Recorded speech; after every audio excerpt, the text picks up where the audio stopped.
muchas gracias. Muchísimas gracias por este cambio. Es que tengo que regresar a la Ciudad de México.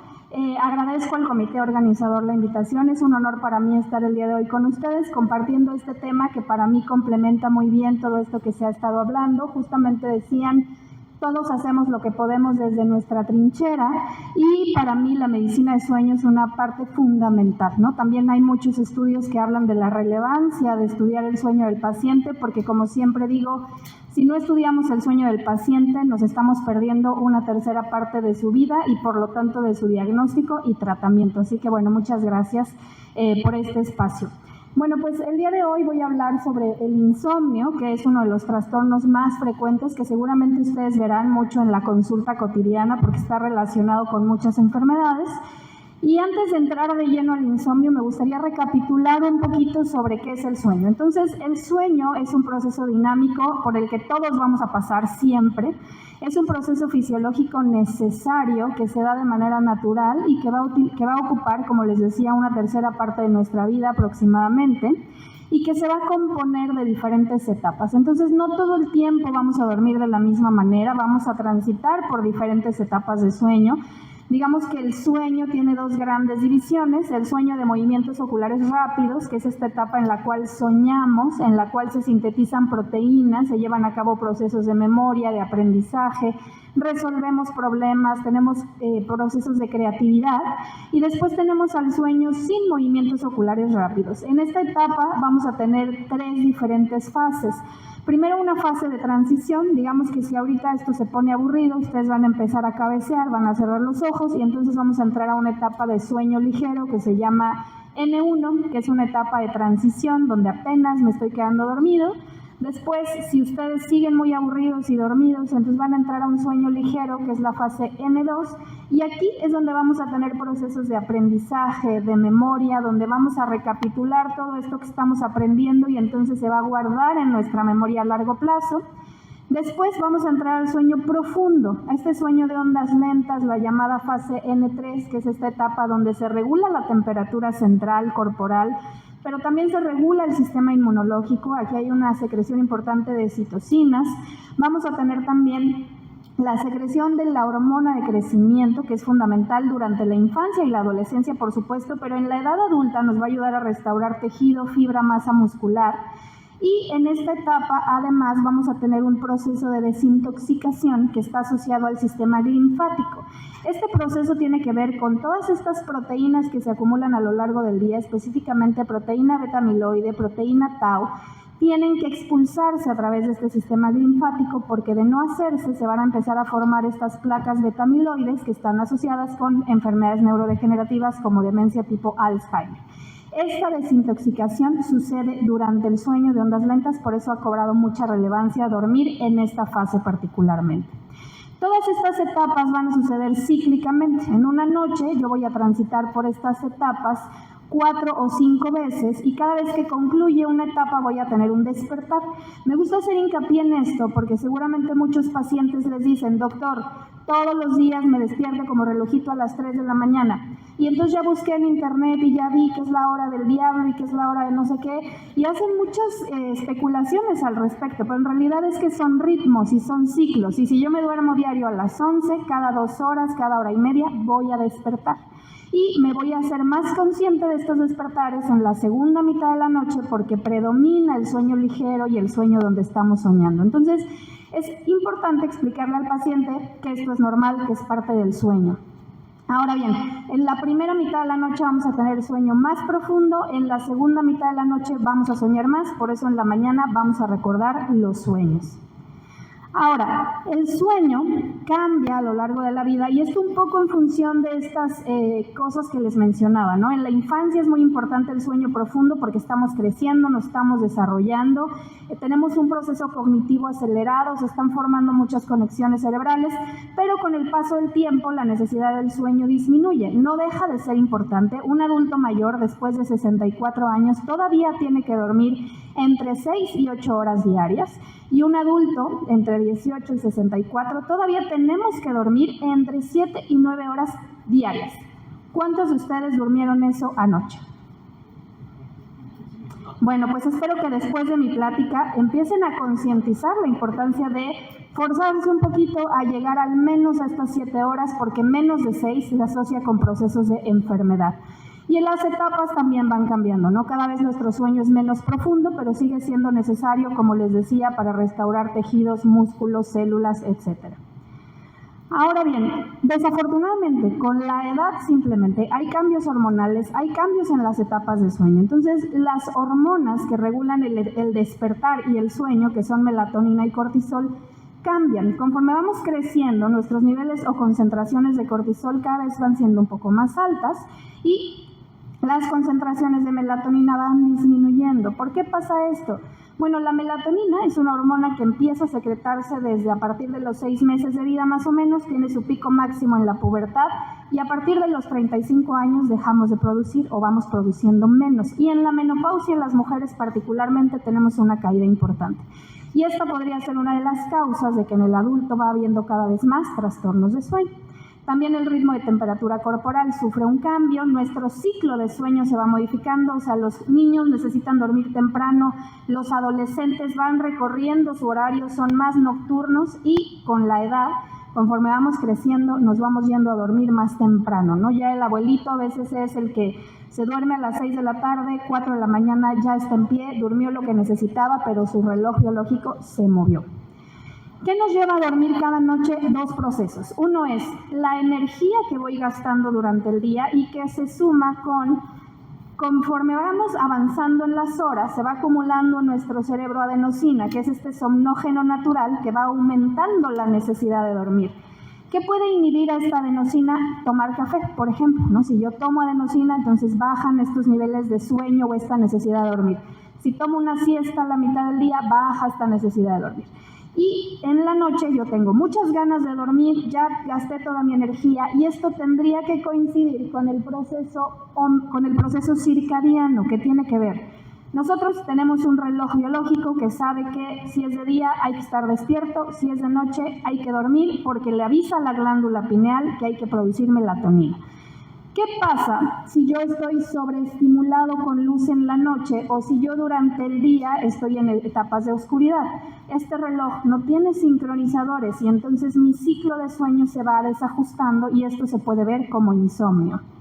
Ahora bien, como les decía, en el cerebro hay este reloj principal que está ubicado en el núcleo supraquiasmático, una estructura pequeñita por debajo del tálamo, pero este reloj que se va a sincronizar principalmente con los cambios de luz porque recibimos los estímulos luminosos a través de la retina, cuando nosotros hacemos actividades fuera de los horarios convencionales, entonces estos relojes periféricos que se ubican en cada órgano de nuestro cuerpo se desincronizan. Y entonces en este estilo de vida saludable y en estas cuestiones de alimentación yo agregaría, ¿qué pasa cuando hacemos ayunos demasiado prolongados o cuando comemos todo el tiempo o cuando el paciente está comiendo en la noche porque no puede dormir? Pues estamos alterando estos relojes periféricos y entonces hay una desincronización en nuestros relojes biológicos. Entonces, cuando hablamos de sueño, tenemos que hablar también de horarios, de a qué hora va a cenar el paciente, de qué va a cenar, de a qué hora va a desayunar, si va a ayunar o no lo va a hacer y por cuántas horas. Por otro lado, el sueño también depende de factores hormonales, ¿no? Específicamente este eje hipotálamo, hipófisis adrenales, las respuestas al estrés pueden provocar que tengamos dificultad para conciliar el sueño o que tengamos problemas para despertar y se van a alterar también otros ciclos hormonales. Hace rato hablaban de que el paciente con obesidad empieza a tener también problemas de disfunción sexual. Bueno, la restricción de sueño disminuye los niveles de testosterona y esto también puede provocar disfunción sexual y a veces es lo que lleva al paciente a una clínica de sueño. Pero bueno, digamos que esto es condiciones normales. Pero ¿qué pasa cuando aparece el insomnio? El insomnio es uno de los trastornos más frecuentes de sueño y se define como esta incapacidad para conciliar o para mantener el sueño o simplemente despertar sintiendo que el sueño no fue reparador. O sea, yo me dormí, me levanté y me siento cansada. Puede haber dificultad para iniciar el sueño. ¿Qué significa eso? Bueno, lo normal es que yo, una vez que ya apagué la luz y me acosté en la cama, me tarda entre 10 y 20 minutos en quedarme dormido. Si me tardo más de manera recurrente, eso se puede considerar insomnio. Está el problema de mantenimiento, es decir, me dormí sin mayor problema, pero estoy despertando muchas veces, estoy haciendo conscientes estos despertares y me tardo en volver a dormir. Puede ser también este famoso insomnio tardío, que es muy frecuente en los pacientes con depresión, que es duermen sin mayor problema, se despiertan 3, 4 de la mañana y aunque tienen sueño, son incapaces de volver a dormir. Y por último está este sueño no reparador. Como les decía, dormí, pero en la mañana me sigo sintiendo cansado.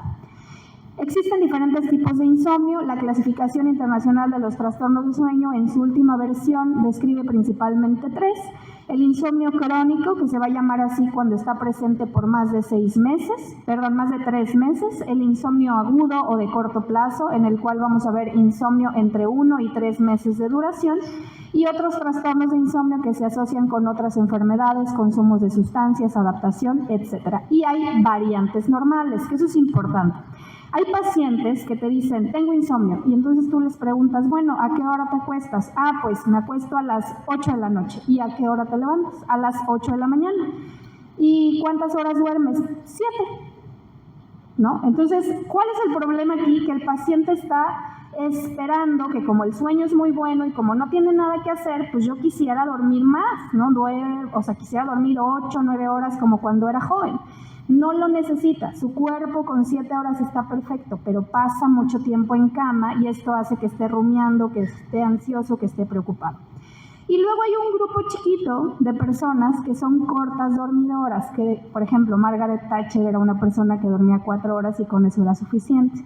Son muy poquitos, la mayoría tratamos de adaptarnos o creemos que con eso es suficiente, pero cuando evaluamos objetivamente vemos que nos hace falta un poco más.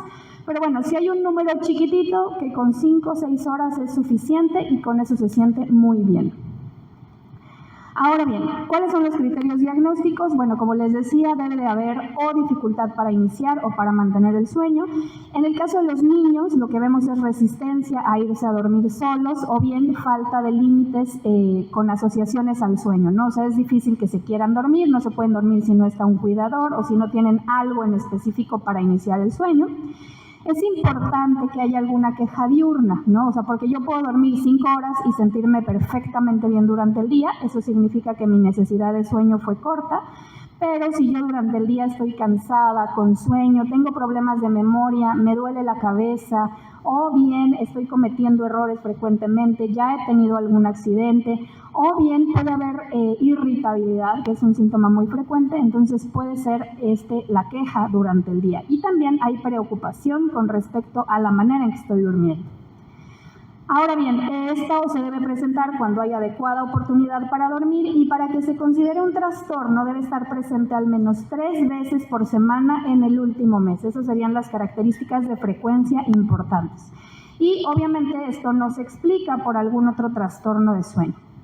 Ahora bien, rápidamente les presento estos hipnogramas. Esta es una representación gráfica de cómo es el sueño. Entonces, esto es una fotografía de qué pasa en la noche. Entonces, aquí tengo cuando estamos despiertos, cuando estamos en sueño de movimientos oculares rápidos, las diferentes fases de sueño. Y aquí podemos ver cuando el paciente se duerme, cuando el paciente despierta. Entonces, ¿qué vemos aquí? Insomnio de inicio, o sea, nos tardamos mucho en iniciar el sueño y después se mantiene, aunque hay algunos despertares. Después tenemos el insomnio intermedio o insomnio tardío o insomnio o despertar prematuro. El paciente se duerme, pero a las 2 de la mañana despierta, se mantiene un buen rato despierto y luego vuelve a conciliar el sueño. Y después tenemos el insomnio de mantenimiento. Hay muchos despertares durante la noche, muchas transiciones en las etapas de sueño y en los 3 casos el paciente va a despertar cansado, de malas, etc. Existen diferentes tipos de insomnio. Tenemos el insomnio de adaptación. Me cambié de casa, cambié de trabajo, cambié mi rutina y entonces tengo un periodo en el cual no puedo dormir por el estrés, por los cambios.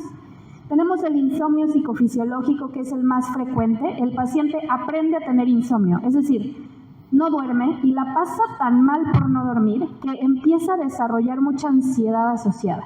Es este paciente que te dice, es que no quiero que llegue la noche porque ya sé que no voy a dormir, o empieza a oscurecer y ya está preocupado porque, ¿y si no duermo? ¿Y qué me va a pasar? ¿Y cómo me voy a sentir mañana? Y es el paciente que se enoja con todos. O sea, ve al marido que está ahí dormido, roncando, y se enoja y dice, pero ¿por qué tú sí, yo no? Ve a los hijos dormir y se estresa.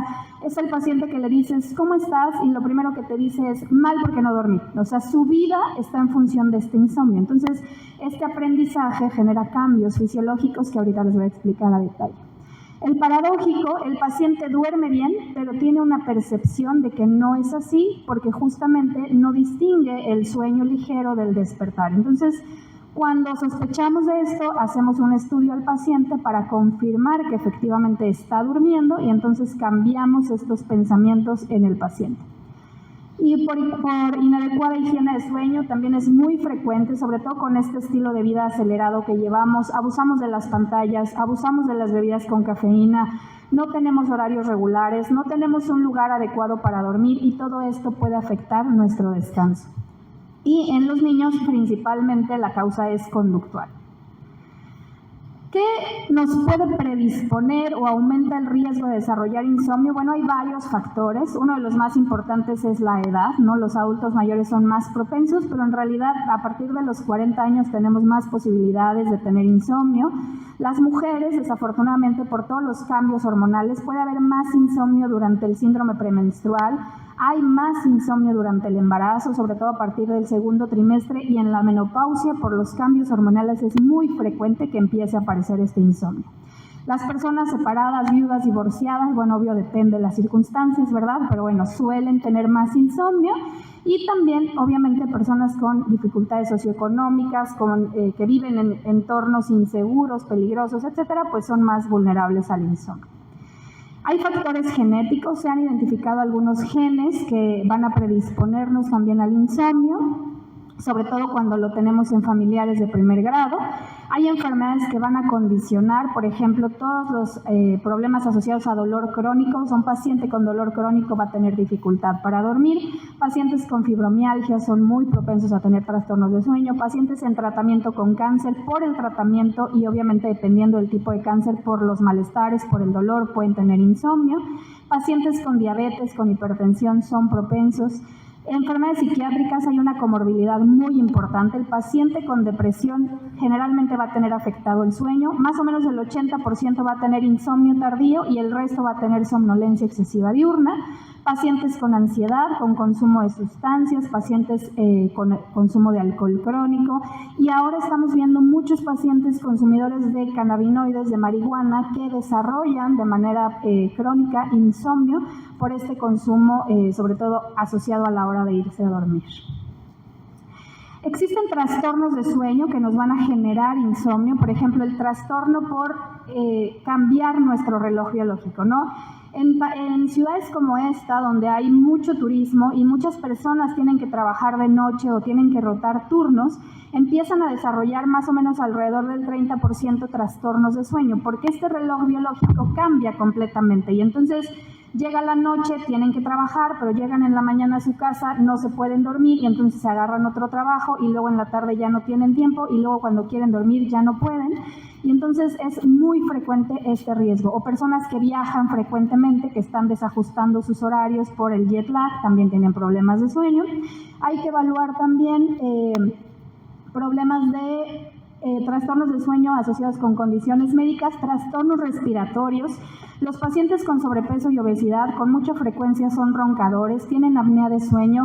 Esto condiciona despertares asociados a la hipoxia nocturna intermitente y entonces a veces la queja del paciente es no puedo dormir. Por supuesto que no pueden dormir porque cada vez que están durmiendo se ahogan y estos ahogos van a generar despertares y entonces el paciente está toda la noche en un estado de sueño superficial y va a despertar muy cansado. Hay trastornos de movimiento, por ejemplo, síndrome de piernas inquietas. El paciente ya está acostado, listo para dormir y empieza a tener una sensación de malestar en las piernas que le impide conciliar el sueño porque tiene que frotar o mover sus piernas. Esto está asociado mucho a deficiencia en los niveles de hierro, entonces, bueno, es importante también evaluar este estado nutricional. Hay también pacientes que tienen problemas de sueño por malos hábitos, como les decía, no tienen una adecuada temperatura. Por ejemplo, el cambio climático aumenta los trastornos de sueño. El calor es tan fuerte en las noches que empezamos a tener problemas de insomnio asociados. Otros trastornos de sueño, por ejemplo, asociados a consumo de drogas, consumo de suplementos, trastornos psiquiátricos, como les decía, y a veces el problema es que empezamos a desarrollar conductas desadaptativas de las que ahorita les hablo un poco más a detalle. Todas estas enfermedades van a provocar trastornos de sueño, algunas ya las había mencionado, pero es importante, como les decía, si mi paciente tiene un problema de dolor crónico, tengo que preguntarle cómo está durmiendo, porque si no duerme bien, aumenta el umbral al dolor. Porque si no duerme bien, la respuesta farmacológica va a ser diferente, porque si no duerme bien, va a generar un estado de inflamación crónica que va a afectar otros estados. Si un paciente con diabetes no duerme bien, entonces su resistencia a la insulina va a aumentar, su control de glucosa va a alterarse. Si un paciente no duerme bien, tiene más riesgo de dislipidemia. Si un paciente tiene hipoxia nocturna intermitente, también se afecta la respuesta a la insulina. Entonces, todas las enfermedades están relacionadas con cómo estamos durmiendo.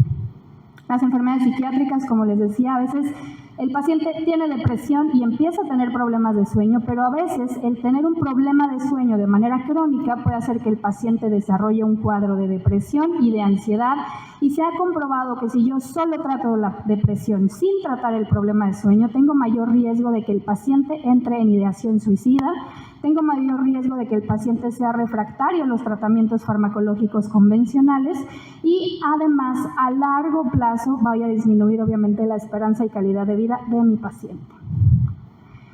Un poco de la epidemiología, los datos son diversos. La estadística oficial antes de la pandemia era que 18% de la población tenía insomnio. Posterior a la pandemia, los datos dicen que la incidencia es de 41%. En el mundo se sabe que 4 de cada 10 personas tiene un trastorno de sueño y de estos el más frecuente es el insomnio. El insomnio genera alteraciones en actividades laborales, relaciones personales, recreativas, y además vamos a ver deterioro cognitivo, vamos a ver depresión, ansiedad, irritabilidad y trastornos cardiometabólicos. El incremento del insomnio ha sido importante e insisto, una de las secuelas que dejó la pandemia fueron los trastornos de sueño, por el estrés postraumático, por la depresión asociada, por la ansiedad asociada, por el cambio en nuestras dinámicas y conductas, nos sobreexpusimos a las pantallas, alteramos nuestros relojes biológicos, empezamos a desajustar nuestros horarios para dormir, para despertar, etcétera. Entonces, si yo les pregunto ahorita cuántos de ustedes han tenido por lo menos 3 noches de insomnio en el último mes, seguramente varios de ustedes podrían levantar la mano, o sus familiares o sus pacientes, seguro por lo menos la mitad de sus pacientes se ha quejado de que no duerme bien. Entonces, esto se considera un problema de salud pública, por eso como profesionales de salud tenemos que tener herramientas.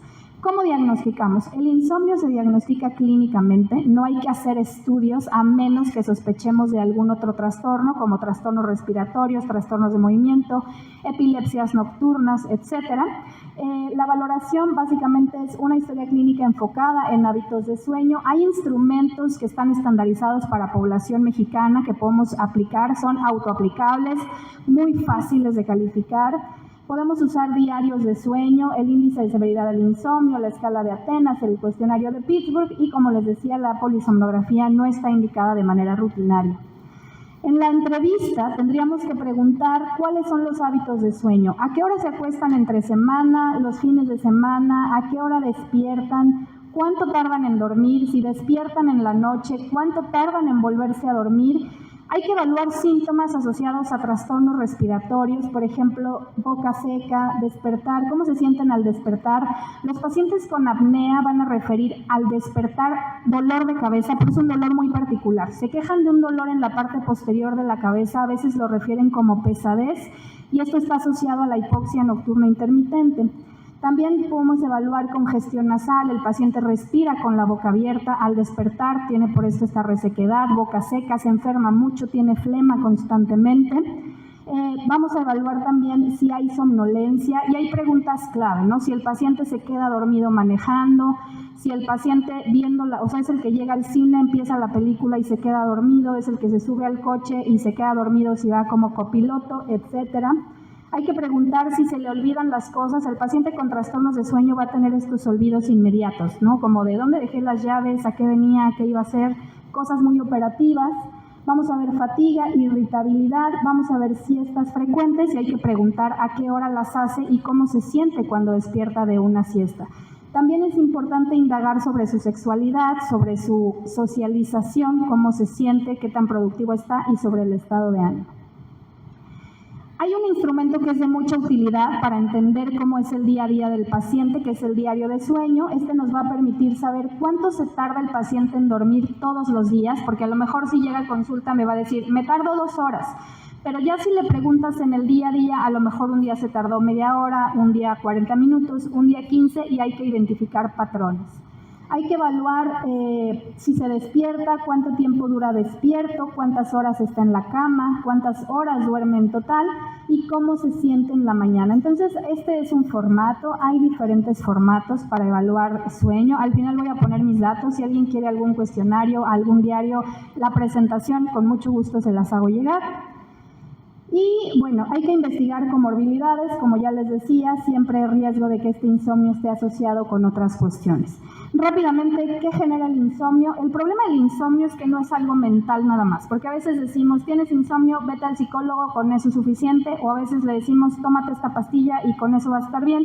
¿Y qué pasa? Que el paciente llega a la clínica de sueño 10 años después, ya tomó clonazepam, diazepam, alprazolam, ya tomó valeriana, ya tomó todos los antidepresivos, ya tomó alcohol, ya tomó cannabinoides y sigue sin dormir. Entonces hay que tener mucho cuidado en entender que el problema con el insomnio es que están involucrados neurotransmisores que regulan los estados de sueño y de vigilia, están asociados los genes, están asociadas también cuestiones de cómo se regula el sistema orexinérgico, que es este switch que nos va a mantener despiertos, dormidos, pero también hay que considerar la capacidad cognitiva que el paciente tiene de resolver, de regularse y de manejar sus emociones. Y por supuesto que a veces el paciente entra en un cuadro de cambian sus niveles hormonales, el colesterol se eleva en los pacientes que tienen insomnio. Vamos a ver también que hay cambios en factores de respuesta inmunitaria cuando hay insomnio, o sea, el cuerpo está respondiendo a este insomnio y esto lo va a poner en un estado de hiperalertamiento físico. Entonces no es nada más lo que el paciente está pensando, es que se incrementó su cortisol, su respuesta inflamatoria, la presión arterial y entonces tenemos que regular el estado general del paciente. Cuando el paciente está acostado, entonces genera una atención selectiva. O sea, el paciente está acostado y está escuchando si el perro ladró, si el vecino se movió, si el de al lado roncó. Está en un estado de hiperalertamiento. Entonces su cerebro está experimentando miedo, ansiedad. ¿Y cómo responde el cuerpo ante esto? Aumenta flujo sanguíneo, respuesta cardiorrespiratoria, cortisol, y entonces el paciente no logra dormirse porque no logra desactivar esto. Entonces yo le puedo meter 4 fármacos. Pero si él no logra controlar estos pensamientos y emociones, nada le va a funcionar. Y no es que los tratamientos no sean efectivos, es que no estoy regulando sus horarios, sus ritmos y sus emociones. Hay un modelo que explica muy bien el insomnio, que tiene que ver con que hay 3 factores importantes. Podemos tener un nivel preclínico, es decir, tengo ciertos factores de riesgo, mi edad, mis factores sociales, mi personalidad, pero yo duermo perfectamente bien. Pero de repente un día aparece un evento precipitante o un estresor, me asaltaron, choqué, hubo un sismo, tengo estrés postraumático, me enfermé, me operaron, algo detona el insomnio. Entonces aparecen los síntomas. Pero después, las cosas que yo hago pueden hacer que este insomnio se mantenga o bien se quite. Y estos son los factores perpetuantes. Cuando el paciente tiene insomnio empieza a pasar mucho tiempo en cama, tiene malos hábitos de sueño y lo más importante, está todo el tiempo pensando en el insomnio. Entonces, aquí como pueden ver, ya no está el evento estresante, pero estos factores perpetuantes son los que van a hacer que este insomnio se mantenga en un estado crónico. Como les decía, se altera nuestro sistema, nuestra fisiología, nuestra respuesta cognitiva, nuestros ritmos circadianos y la homeostasis que nos hace dormir, y entonces hay una afectación a nivel cerebral. Los sistemas cerebrales están en vigilia constante y eso es lo que tenemos que desactivar. Hay dos tipos de insomnes, el insomnio que duerme poco y el insomnio que tiene la percepción de que está durmiendo poco. Se ha visto que el insomnio que en serio está durmiendo poco tiene mayor riesgo de hipertensión arterial y este va a responder mejor a ciertos tratamientos farmacológicos, específicamente con antidepresivos, con trazodona, es con lo que se ha probado y funciona muy bien, porque esto nos va a ayudar a disminuir esta hiperexcitación cognitiva. ¿Cuál es el tratamiento del insomnio? Que esto es la parte más importante. Hay dos líneas de tratamiento, la farmacológica y la no farmacológica. Todas las guías de práctica clínica dicen la primera línea de tratamiento es la terapia cognitivo-conductual. Nos podemos apoyar de psicoterapia, terapia de luz, medicina alternativa. Farmacológico, tenemos los hipnóticos, tenemos antidepresivos, antihistamínicas, otras sustancias como por ejemplo agonistas orexinérgicos. Estos no están disponibles en México, entonces no los tomen en cuenta porque aquí no los vamos a poder usar. Pero aquí sí tenemos receptores de benzodiazepinas, lo que más se utiliza son los fármacos Z, que aquí lo que tenemos disponible principalmente es Zolpidem. Cuando hablamos de benzodiazepinas, lo ideal es usar alprazolam, porque es el que tiene una vida media más corta y entonces nos va a ayudar a que el paciente no tenga síntomas durante el día. Como pueden ver, no está clonazepam, no está indicado, nunca lo prescriban, no. Antidepresivos, estos sobre todo se recomiendan en adultos mayores porque en las benzodiazepinas en el adulto mayor pues nos van a aumentar el riesgo de caídas y una caída en el adulto mayor nos va a traer muchas complicaciones. Entonces siempre es mejor utilizar antidepresivos. Lo que más se utiliza es mirtazapina, trazodona, es lo que mejor funciona, sobre todo si el insomnio tiene un componente de ansiedad. Para insomnio ocasional se pueden utilizar antihistamínicos, ¿no? Esto nos va a ayudar a que el paciente se duerma, tiene una vida corta, no tienen tantos efectos secundarios, pero es importante que no se utilice por más de una semana, lo ideal es 3-4 días y nada más. Tenemos otros agentes sedantes como antiepilépticos, antipsicóticos, melatonina. Hay muchos pacientes, hay muchos médicos que prescriben pregabalina, gabapentina, quetiapina. No son tratamientos específicos, no hay que usarlos como primera línea de tratamiento porque después es muy difícil sacar al paciente de estos cuadros farmacológicos.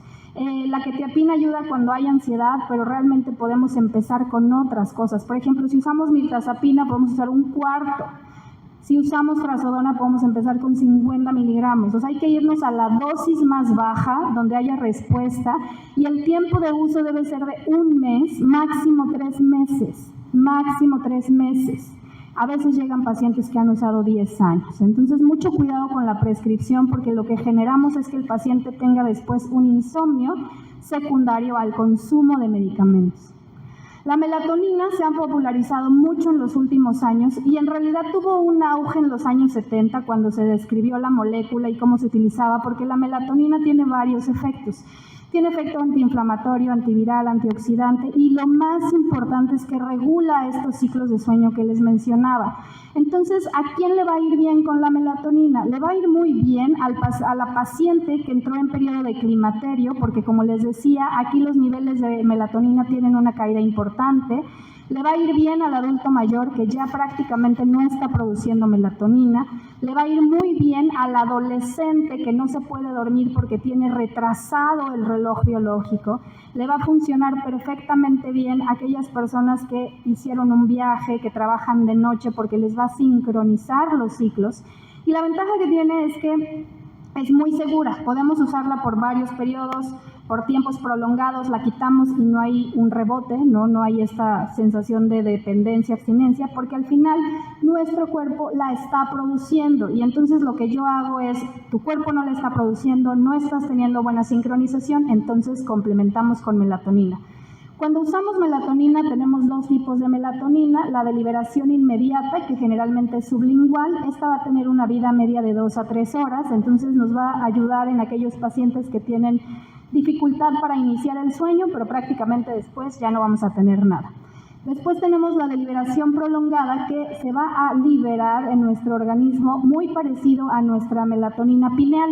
va a aumentar su producción, luego mantiene una meseta y empieza a caer. Y entonces esto hace que ayude no solo al inicio, sino también al mantenimiento del sueño. Por eso funciona bien en mujeres después del a partir del climaterio, en adultos mayores, cuya queja principal es esta. Como les decía, la principal alternativa terapéutica es la terapia cognitivo-conductual, que nos va a dar efectos hasta 6 meses después, y déjenme regresarle a explicarles rápido qué es la terapia cognitivo-conductual. No es higiene de sueño, la higiene de sueño es un componente. Cuando intervenimos en medicina de sueño tenemos que ver dónde duerme el paciente, a qué hora se acuesta, qué hace antes de dormir, y le tenemos que quitar las pantallas 30 minutos antes de dormir, las bebidas con cafeína después de las 6 de la tarde, le tenemos que establecer horarios regulares, tenemos que hacer que haga una asociación. La cama es para dormir, no para comer, ver la tele, jugar, nada más. O sea, dormir y actividad sexual en la cama solamente. Es importante también restringir el tiempo que pasa en la cama, que es lo que les decía. Si mi paciente duerme 5 horas, no puede estar 10 horas en cama, nunca. Si duerme 5 horas, yo le tengo que decir, a ver, señor, si usted se acuesta a las 11 y se duerme a las 12, entonces de ahora en adelante acuéstese a las 12. Y si usted se está levantando a las 6, porque a esa hora su cerebro dijo, ya es suficiente, a esa hora sálgase de la cama. Son 6 horas de oportunidad para estar en cama y le estoy quitando el tiempo restante que solo le está generando ansiedad. Es importante también hacer técnicas de relajación, pero a lo largo del día, no solo para dormir. O sea, el paciente tiene que aprender a desactivarse, y entonces hay relajación muscular, relajación progresiva, mindfulness. Hay muchos artículos científicos que dicen que funciona, pero el paciente tiene que aprender bien las técnicas. Y sin nada, o sea, haciendo solamente esto, podemos ayudar al 70% de los pacientes. Ese 30% restante necesita terapia cognitiva. Eso sí lo tiene que hacer un psicólogo especializado, y lo que va a hacer es cambiar estos pensamientos, estas emociones que se han desarrollado con el insomnio. Pero ustedes pueden aplicar toda la parte conductual y con eso de verdad pueden ayudar muchísimo a sus pacientes. Por último, la alimentación. Ya hablaron mucho de eso. ¿Qué nos ayuda en la alimentación para dormir? Se ha comprobado que una dieta que tenga entre 16 y 19% de proteína para la cena ayuda a mejorar la calidad de sueño. Es importante que el paciente cene. En México nos vamos a los extremos. O cenamos tacos, pizza, cosas abundantes, o no cenamos, o un café con pan. No, necesitamos una cena rica en fibra y proteína, porque nuestro cuerpo tiene muchas funciones en la noche y necesita de dónde sacar toda esa proteína y demás. Esto nos va a ayudar a mejorar la calidad de sueño, también nos va a ayudar obviamente a mejorar la producción de serotonina, que es fundamental para los ciclos del sueño. Las dietas bajas en carbohidratos, altas en carbohidratos tampoco son recomendables, hay que encontrar un equilibrio, eso también impacta en la calidad de sueño. Y obviamente hay sustancias que nos quitan el sueño. El café. Hay muchas personas que dicen, yo con el café hasta duermo mejor. No es cierto, el café inhibe la producción, más bien el café inhibe a la adenosina porque ocupa su lugar. Entonces, si no hay adenosina, no va a haber sueño profundo. Entonces, a lo mejor te dormiste rápido, pero te vas a estar despertando en la noche. Entonces, quita el café en la noche, tómatelo en la mañana, después de la comida, después de las 5, evítalo. Y obviamente depende de la cantidad y de la sensibilidad que tenemos, pero hay que cuidar el consumo de cafeína. El tabaco también va a tener un impacto. El alcohol, muchas personas toman una copa de alcohol para dormir. El problema del alcohol es que te deshidrata, vas a aumentar las posibilidades de ir al baño en la noche, también relaja los músculos, te puede hacer roncar, y además el alcohol puede provocar despertares nocturnos porque también actúa a través de GABA, y entonces necesitamos que GABA esté íntegro para que el sueño sea profundo. Quien toma alcohol va a tener un sueño más ligero, entonces si consumimos alcohol en la noche hay que dar tiempo a metabolizarlo. El tabaco, muchas personas fuman en la noche y esto va a cambiar los niveles de serotonina, puede alterar el sueño MOR, nos va a generar más despertares durante la noche, entonces hay que tener cuidado. El vape hace lo mismo, de hecho quien fuma vape tiene más insomnio, aumenta la latencia sueño. Y la marihuana, que como les decía, que está de moda, muchas personas ya dicen, no puedes dormir, fúmate un churro, tómate unas gomitas, tómate unas pastillas. THC tiene efectos psicoactivos. Sí, el cannabinol tiene un efecto inductor de sueño, pero cuando se utiliza de manera pura y en dosis adecuadas. Y el problema es que la gente compra y no sabemos qué compra, no sabemos qué fuma, incluso las pastillas, las gomitas, no sabemos qué es. Entonces hay que tener mucho cuidado con estos consumos porque pueden tener efectos contraproducentes. En resumen, el sueño pues es un proceso que cambia de manera natural a lo largo de la vida. Con el tiempo vamos a dormir de una manera más ligera, más fragmentada. Así que aquel que dice ya dormiré cuando sea grande, ya dormiré cuando me retire, pues la mala noticia es que no va a dormir con la misma calidad. Sueño perdido nunca se recupera. Todos los cambios hormonales van a impactar a nuestro sueño en hombres y en mujeres. Y hay una relación bidireccional en esta parte. El insomnio es uno de los trastornos más frecuentes en nuestra población y en la medida en que podamos intervenir oportunamente, que hagamos medidas preventivas, vamos a mejorar la calidad de vida de nuestros pacientes. El abordaje que hagamos es muy importante que sea multidisciplinario y personalizado. Hay muchas cosas que funcionan, pero hay que elegir bien al paciente, hay que interrogar al paciente y hay que darle lo que cada uno necesita. Cuidemos el sueño, de verdad, como parte del estilo de vida saludable, hay que incluir dormir bien. Su tarea de hoy es esfuércense por dormir por lo menos más de 6 horas y media cada noche y de verdad con esos pequeños cambios van a tener un mejor rendimiento, una mayor productividad y con esto una mejor calidad de vida. Como dice uno de mis maestros siempre, invertir en sueño es invertir en salud, en bienestar y en calidad de vida. Eso es todo lo que tengo para decirles. Les dejo mis datos para cualquier duda o comentario. Muchísimas gracias.